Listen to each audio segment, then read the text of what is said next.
My name is Aarabhi Achanta. I am a freshman currently at UC Berkeley studying astrophysics, physics, and linguistics. And I'm from the Bay Area in Cupertino, and which is a city near San Jose, if you're not familiar. And yeah, so I've been a small business owner for the past 2.5, 3 years, I guess. And my current project or like business, it's varied throughout the years, but currently I've been working mainly in the college counseling and career counseling industry. And yeah, I've had a lot of business ventures like in the past. I actually started when I was around 12, selling jewelry, and then realized that really wasn't for me. It was just kind of like a fun project I was doing. And then I got really into education and education development ideas in high school. And I just think like it's really, science education is something that's really like important to me in particular, because yeah, there's a lot of this crazy cool research going about like, how do we bring that to the public? So I organized a series of physics summer camps along with my city government, and we ran for 2 summers in 3 separate locations. So I guess that was like one of my largest ventures, I guess, to date. And yeah, currently I'm working on Achanta Consulting, and I employ 2 people part-time to work under me. And yeah, I'm super excited to be here today, and hopefully I can give you guys some advice or anything you're looking for. Okay, great.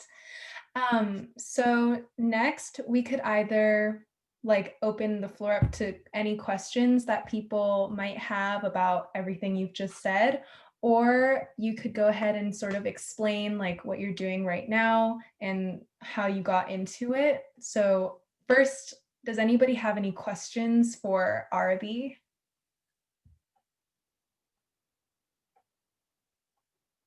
Okay, if not, you could continue. And I don't know if you have a presentation that you want to share, but if not, then you can just talk. I just kind of had some talking points on this side. If I could like quickly bring those up, if you could give me a Mhm. second. I think you should be allowed to share your screen, but if you can't, just let me know. Mhm. Um,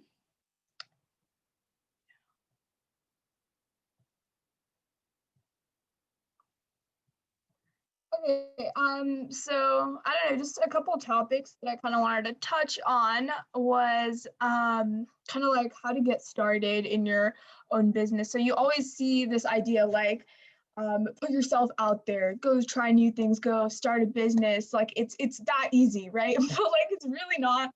And also it can be hard because you might feel that entrepreneurial drive, like you want to be out there, you want to be like in the industry, you want to be making those connections, but it's really hard to know where to start, especially when you're young, right? Because you don't know like what are the steps I need to take to start a business, what do I even want my business to be about. So I think like of the very first thing you should do is like obviously like you will fail many times before you kind of find something that's right for you. Even right now I'm like experimenting with nonprofit and business counseling, and yeah, just it's important to experiment and to explore, because I will almost assure you that your first business will not be the one that sticks. I mean, the props to you if it does, but yeah, so I think it's really important to experiment in that regard, and don't feel pressured to be like, hey, I don't think I can give 100% to this idea. I don't think I can give 100% to this one thing. I don't think I want to stick with that forever, and that's totally fine as well. And how I really got started was, to be honest, I just wanted a little pocket money, and I was like, hey, I'm my very first one when I was like 12 or so. I used to sell jewelry for like 2 years. I think it's a pretty common hobby, right? Like, just making like bracelets, earrings, or whatever. I wouldn't necessarily say that that's something I'm necessarily interested in now. It was just something I was a hobby at a time. So feel free to maybe you make art, maybe you tutor people in math, maybe you do like a variety of like little things. Like you can shape almost anything into a business. So the kind of like industry I'm kind of gearing myself towards right now is nonprofit and business counseling, even though I'm in the career counseling sector, because I realize that I really like working with people to help them like create plans for what their vision is for their organization. And a lot of people like feel lost sometimes when they're starting an organization. Like they have a vision, they don't know how to achieve it. So I try to like help out with that. And I think one of the main things is just, just like pick a hobby and try it out. And yeah, that's kind of like the main idea of like starting a business, I would say. As for the actual, once you get started, like the balance between school life and running a business is, I'd say, was extremely difficult for me a lot of the times. Like I'd be up till like 2 a.m., because I also played sports in high school. And like, yeah, I'm sure you all like feel that, we got like test prep and then you got school. I mean, test prep's not a thing anymore, I guess, thankfully. And yeah, like you have all these things. How do you balance that, right? And how do you know you're giving it your all? Because my first thing I would really like to do is when I choose something to do, like you want to give that 100%. You don't want to have any regrets, especially with stuff like that, but or like in general with extracurricular activities. So yeah, sorry, I'm like rambling a bit. Do you guys have any questions, any ideas, anything you want to share? I was gonna ask, like, when you started a business, like, how did you get past like obstacles? Like, what did you say to yourself? I think my biggest obstacle was, to be honest, myself. Like, I was like constantly like putting myself down, being like, "Hey, I'm not good enough. Like, I'm barely selling anything. I barely have any clients at this point. Like, why am I even doing this? Probably a waste of time." So there are a lot of like mental obstacles you do face. But I think the main thing is that if you're truly passionate about something, everything else will follow in a sense. I can give you an example. So I worked as like in the like career counseling and college counseling as well as like tutoring industry. I used to tutor for free for a really long time. And I really, really liked teaching math, believe it or not. Yeah, math is probably one of my favorite subjects right now. But yeah, I really liked seeing when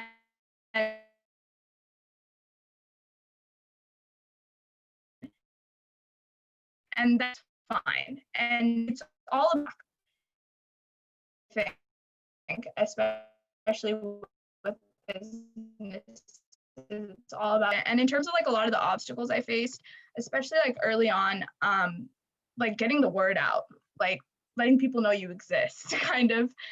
That's also always a little tough. I think social media really helps with that. I think starting social media platforms is super important, like your guys' Instagram page, which is yeah, pretty cool.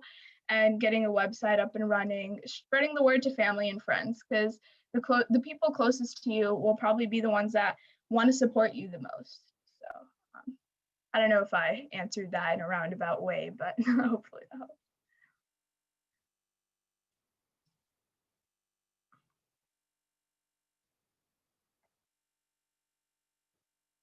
Any other questions or?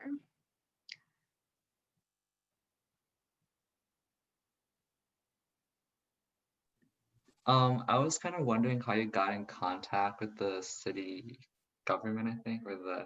Oh yeah, I can talk about this. Yeah.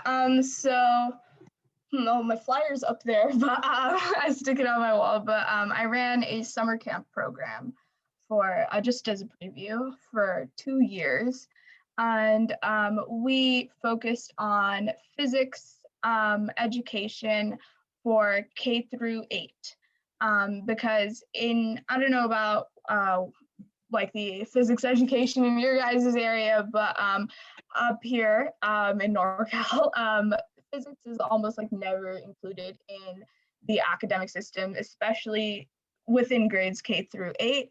And you might think like physics is really difficult. Why would you be teaching them that like super early? And the important thing is like establishing those concepts, right? Because you learn about cells in biology very early on, but like they're actually very, very complex processes as well. So why aren't we introducing that same critical thinking that will help us build our physics education? So that was my main kind of like pitch idea drive behind that summer camp.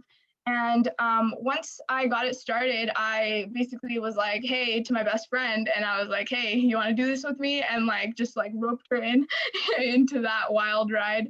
And yeah, so convincing the city to host, because they actually sponsored and hosted us for 2 years graciously. Unfortunately, due to the pandemic, we were not able to continue for a third year, but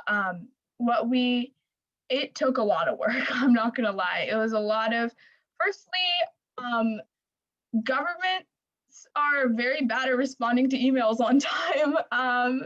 So there's a lot of cold emailing that happens. You might have to cold email like 5 to 10, 15, 20 organizations just to get a response.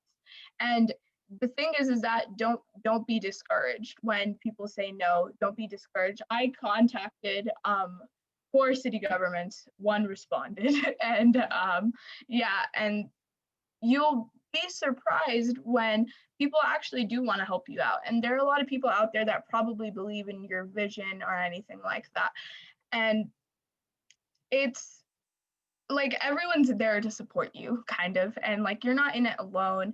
And when when we first opened our camp, we actually only started out with 20 students, which wasn't a lot. But the following year, we had so much demand that like these parents were like communicating through like WhatsApp groups, and like there's a secret WhatsApp group that I didn't even know about, where a bunch of parents were just like texting about the camp. And like we opened in 3 locations the following year with over 150 students. So yeah, I just think it's extremely important to be able to reach out to your community, because your community will always be very gracious in responding. I hope that answered your question. Yeah. Anyone else? Or maybe do you guys have any like ideas, pitches? I wanted to ask, I know you mentioned in the beginning, like the first business that you create probably will fail. And when you do have failures, how do you sort of like not let them break your stride and like not let them deter you from creating more businesses that might be successful? Yeah, it's difficult. I definitely like there are a lot of days where I'm like, wow, I really should have tried harder, or I should have really done this. But that's important that I'm reflecting on that fact, right? I think reflection's a super important and key like idea to be able to look back on your past and realize, hey, these are the mistakes that I did, and this is how I can improve.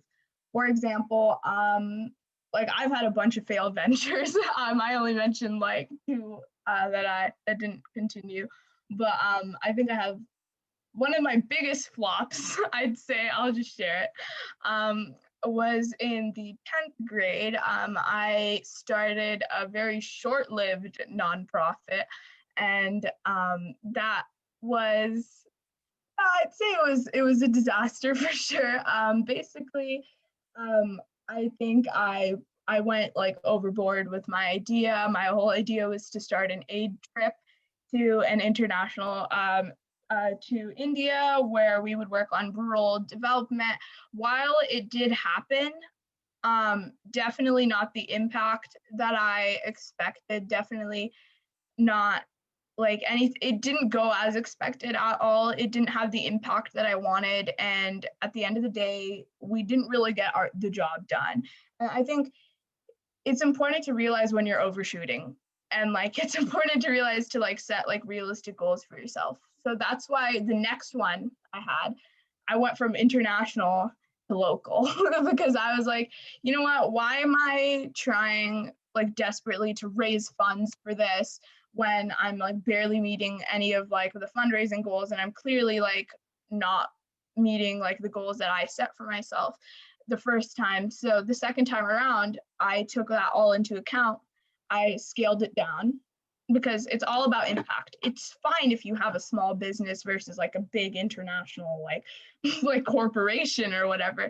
The thing is, you want to be able, even if you impact one person, like you want to be able to say that, hey, I have one customer that's really, really great, and they really, really like what I do, and they support me and everything. That's better than overshooting and not really impacting anyone, or like blowing it out of the picture. So I think like reflection was the biggest thing. And yeah, being able to just kind of realize what I did wrong. And then the next time around, there's infinite chances. We're so young. And even when you're like old, you're still young. Like you have so much time left. Like there's just so much time and there's so much room. Like make those mistakes and make those errors right now so you can learn.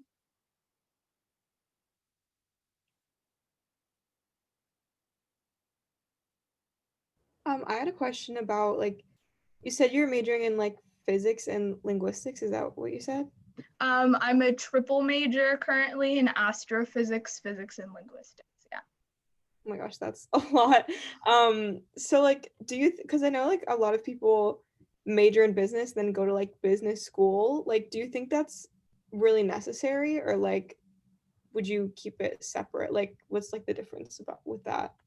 Yeah, that's a really good point, and I get asked this a lot. They're like, hey, you run a business, you've been interested in business your whole life, but you're going to school for what, like astrophysics? And yeah, so I get that question a lot, and to be honest, I like learning by putting myself out there, to be honest. Like I like learning when I'm in the scenario. I like learning when I'm like hands-on dealing with like situations, dealing with problems. I think that's how I learn best.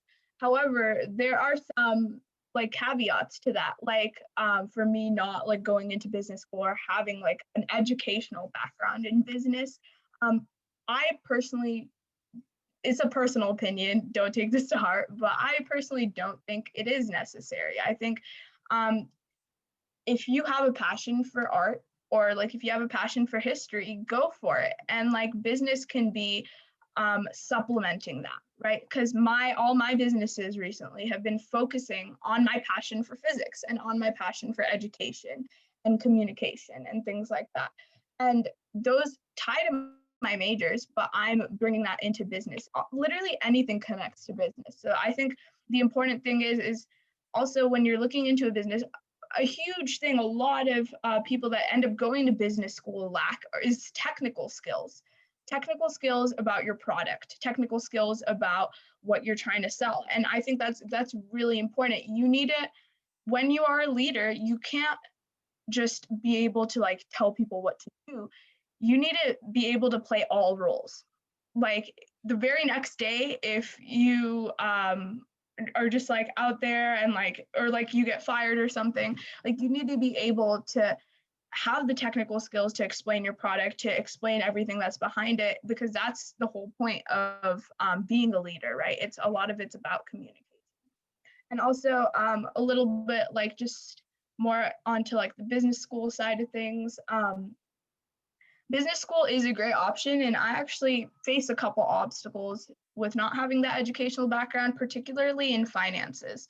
So this past year, my business reached the limit where now I have to start filing for taxes and filing all the forms and filing things like that. And I definitely don't have that expertise, and I'm definitely like staying up all night working on tax returns and stuff like that.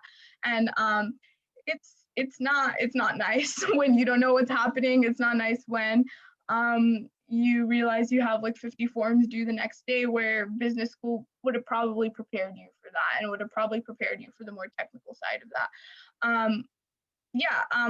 The people that I've employed, one of them, he is a business major at NYU Stern, and he helps out a lot with that. And yeah, it's something I wish I kind of would have more experience in, but I definitely think like you can teach that to yourself as well. So obviously it's about kind of like how you go into it. But also a great benefit of business school is networking and connections. And you'll find great people no matter where you go. Like, it doesn't matter if you're going to Harvard or like a state university or anywhere. You will find great people wherever you go, and there will be many driven, motivated people wherever you go. And it's important to build those networking connections early on, like talk to everyone, because you never know when someone will open up to you, be like, hey, I have this idea about this project and I was wondering if you want to work with me on it. And yeah, go do that, go take that opportunity. And yeah, more opportunities come when you open yourself up to more people.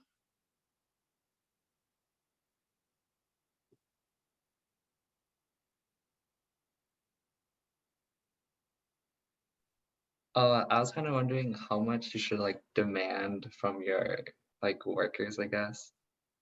Oh, like kind of like hours and stuff? Yeah.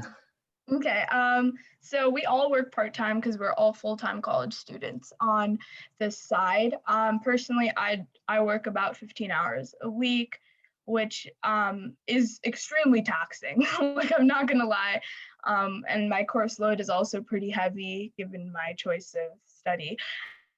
And yeah, it is pretty taxing sometimes. That's why I did hire people in the first place, because I was working almost 30 hours a week before.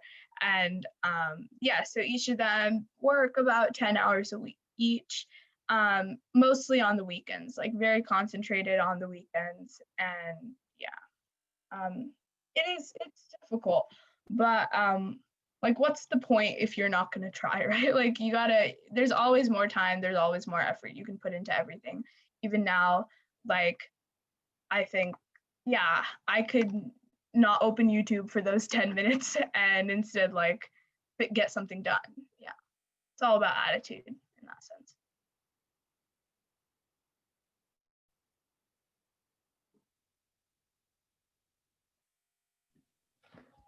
So if nobody really has any other questions, if you have like other topics you want to talk to us about, you can go ahead and talk about them, and then we could just sort of bring up questions as you move through the topics that you have prepared.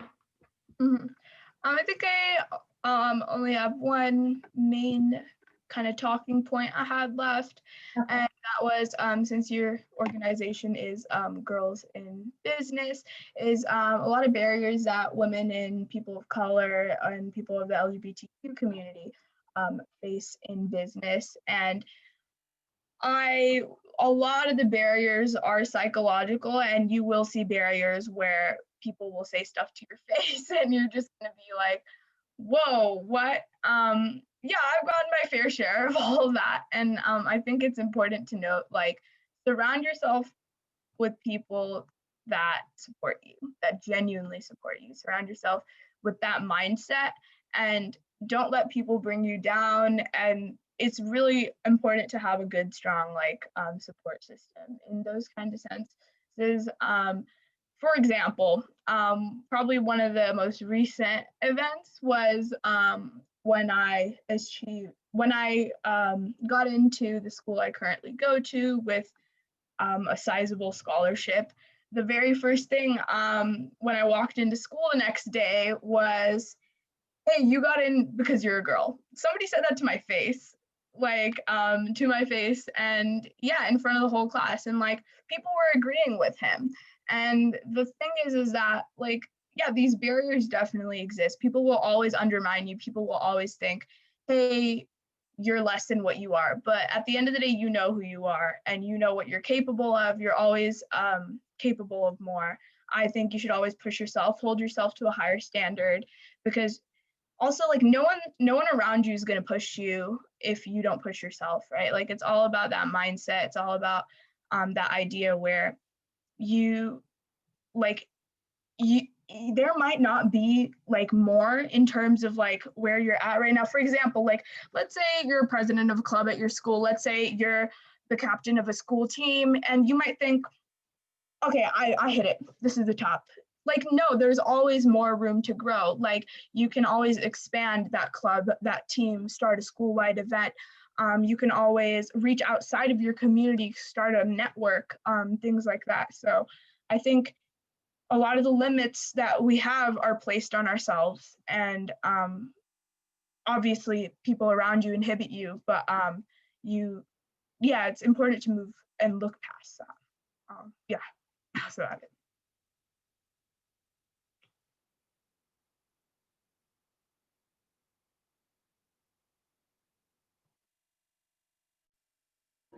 Okay, sorry, my sister's like playing an instrument right now. Totally fine. But yeah, I think what you said is really great. And I guess now we could ask more questions if anybody has questions about her experiences that she just talked about. I guess I can start off with a question.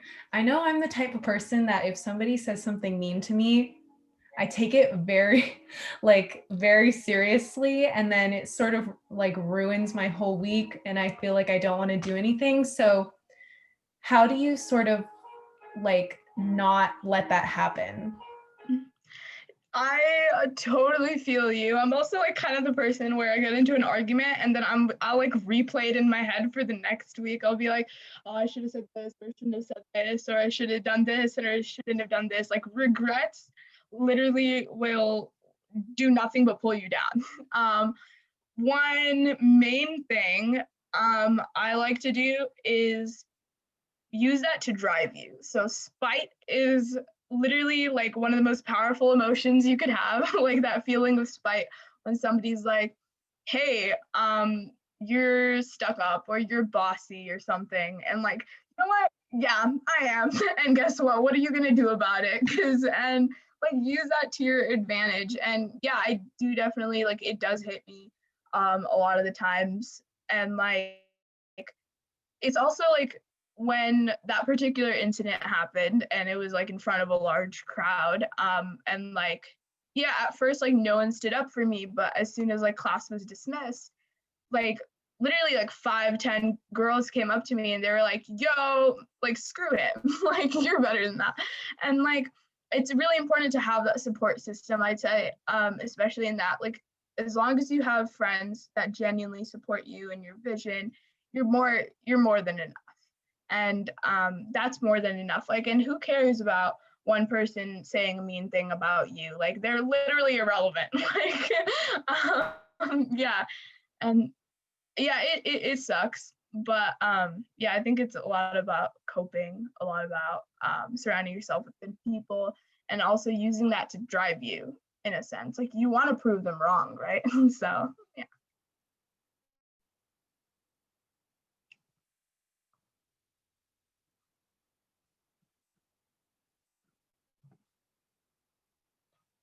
I kind of like had a question. So like I don't know if this has happened to you, but like I guess what some people like treat you a little bit less, or like they don't want to listen to you, or like they kind of talk to you like you're a child, kind of like they try and like dumb things down for you.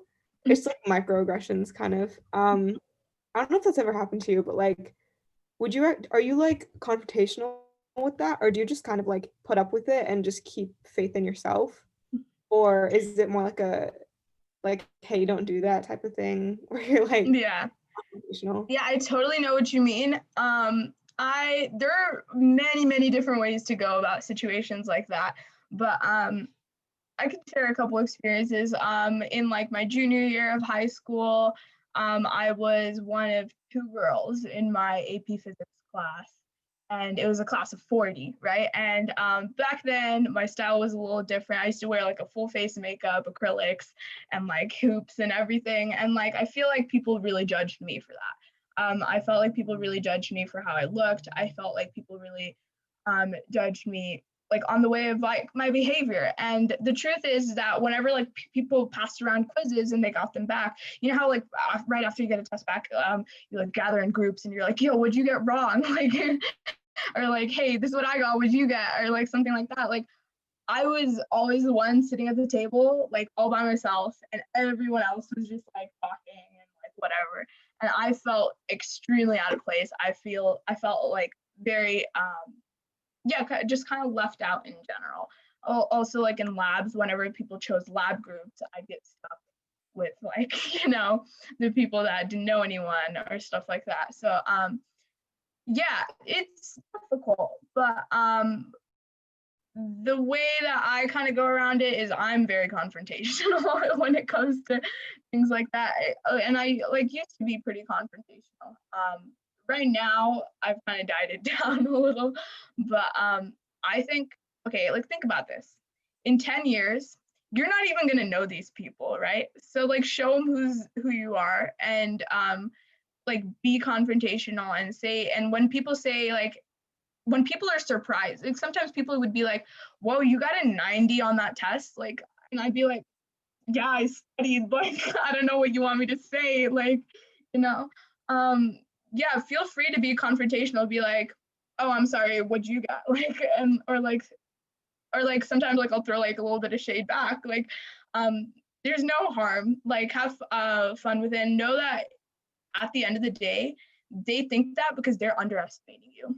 And that means how powerful you are. And that means how smart you are. And that means that like, yeah, you are better than them at the end of the day. If people are surprised at things you do, that means you're doing something right. So yeah, sorry, I went roundabout with that.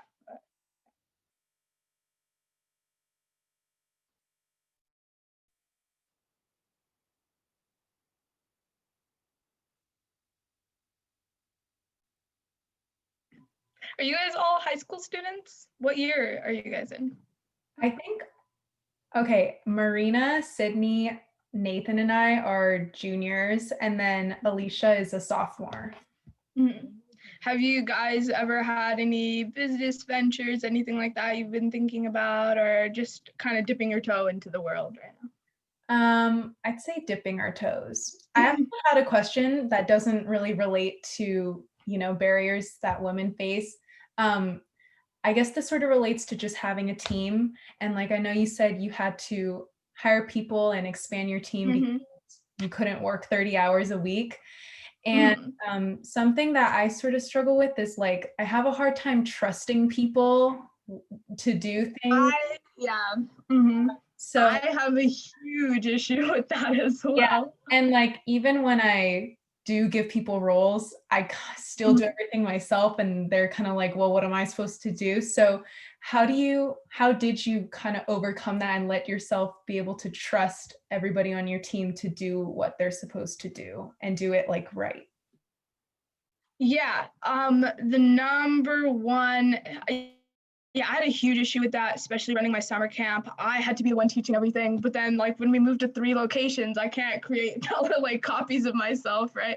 So yeah, it's really, yeah, I have huge issues with like trusting people with that. But the main thing, like kind of rule I hold to myself is, I don't know if you want to implement this, I obviously take everything with a grain of salt, but I don't work with friends like at all. I just because I find myself to go lenient on my friends, like I love my friends, right?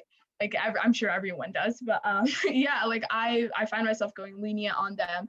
I find myself when people don't get a deadline done on time, like I'll just like brush it off because they're my friend, and like you don't want to make things awkward when you're like meeting up or whatever.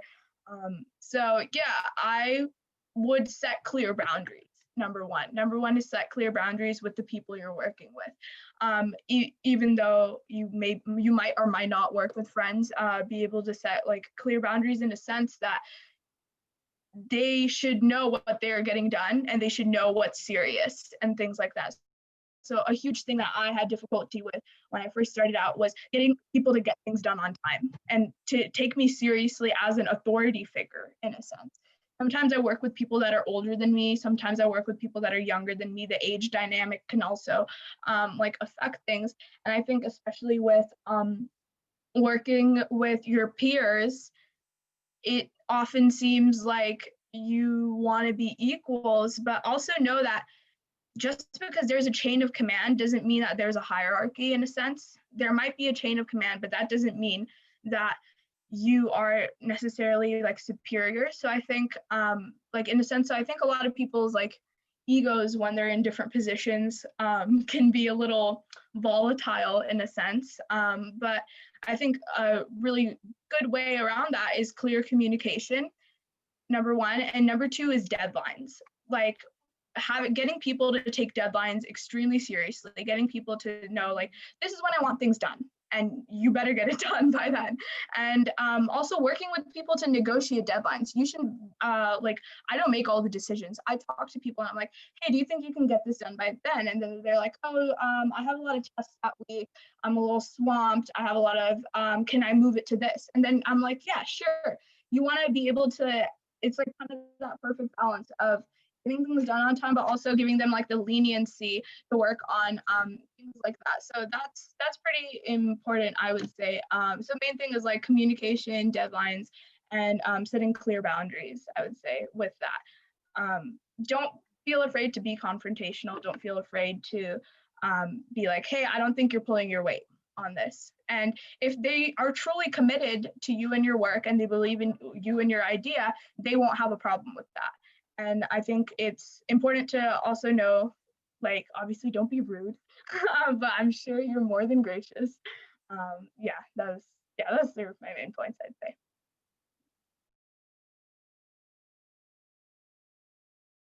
Does anyone have any more questions or ideas? I'm like in charge of this group of like 10 people, but the thing is that we only do like work in like 2-hour sessions. It's like I was wondering if I should like give them like homework or like to do stuff outside of those sessions too. Yeah, don't feel afraid to assign like homework, even though you might be their peer, you might be the same age as them. And it might feel daunting or like weird, like, who am I to tell you to work on this on your weekend? I definitely feel that a lot. But I think like, again, like, don't feel afraid to be like, hey, can you get this done by the next time we meet? And honestly, like work sessions together, they are super productive and you get a lot done, but a lot of people forget about them unless they don't have like a work session, they forget about what they're supposed to do. Yeah, in that sense, like clear communication and things like that, and being like, hey, like this is a deadline and I hope you respect that, because that, like the whole idea of a deadline is you want to be able to respect your time, your effort, and other people's time and other people's effort, because it is a group project, it is a group collective, you're all working towards one goal, right? And if one person's not like, or one or two people aren't pulling their weight, it affects the whole group. So I think in a group setting, it's easier to highlight that impact, being like, hey, you're not only affecting yourself, but you're affecting everyone here. So being able to, yeah, like have that like team experience as well. Like team bonding is also, don't only work together, have some fun, you know? Yeah. I hope that answered your question.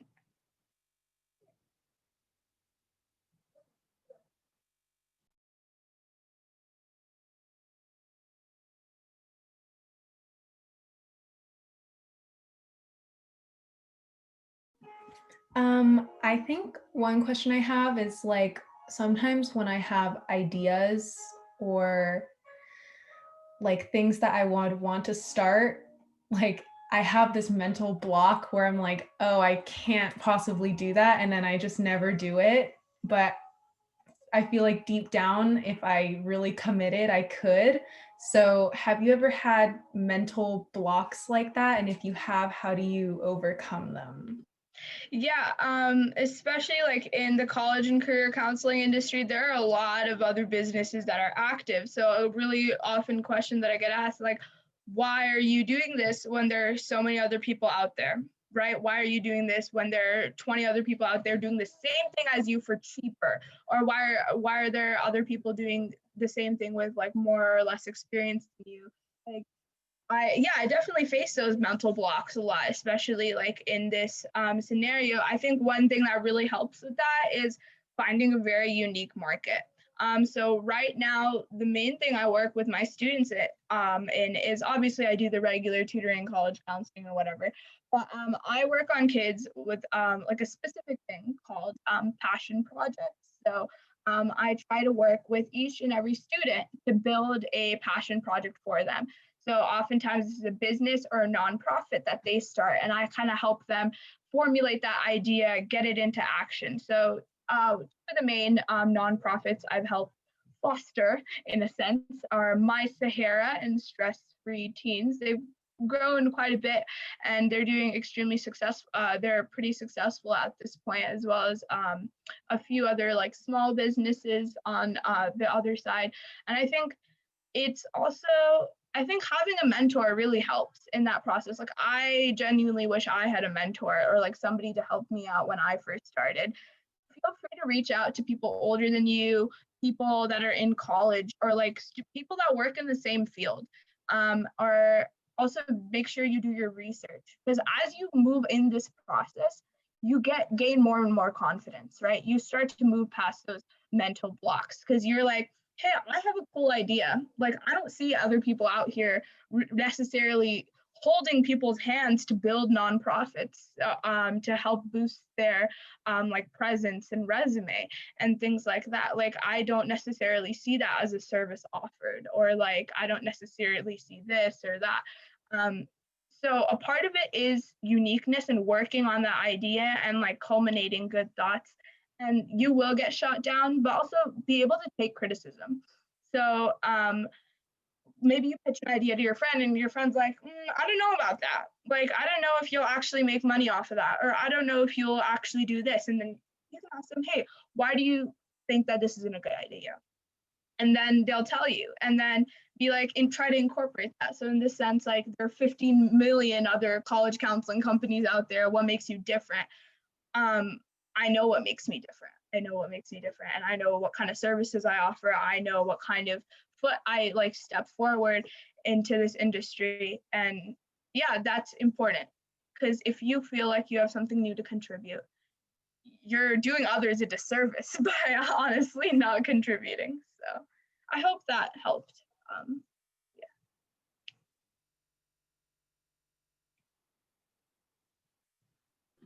Does anybody else have any other questions for Aarabhi?